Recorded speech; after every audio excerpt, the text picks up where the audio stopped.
యెరూషలేము అది చాలా మంచి భూభాగం కాబట్టి దేవుడు వాగ్దానం చేశాడు. వాగ్దానం ప్రకారం దేవుడు వారికి ఇచ్చాడు విచ్చిన. అయితే ఇప్పుడు మన దేవుడు ఏ వాగ్దానం చేశాడు?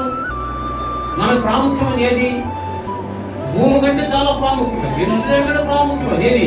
నూతన యెరూషలేము, పరలోక రాజ్యం. దేవుని నామమున హల్లెలూయా. అది చాలా ప్రాముఖ్యమైనది. ఇశ్రాయేలుకి, అబ్రహాము, ఇస్సాకు, యాకోబుకి ఎలాగైతే వాగ్దానం చేశాడో, ఆ వాగ్దానం చేసిన నడిపించాడో, మనకు కూడా దేవుడు వాగ్దానం చేశాడు. ఏంటంటే వాగ్దానం అంటే ఆ పరలోక రాజ్యం. ఆ పరలోక రాజ్యం ఇవ్వడానికి దేవాది దేవుడు మనకి తన కుమారుడు యేసుక్రీస్తు కూడా ఈ లోకాన్ని పంపించాడు. మనకి ఈ లోకం శాశ్వతం కాదు, ఈ లోకం ముఖ్యం కాదు.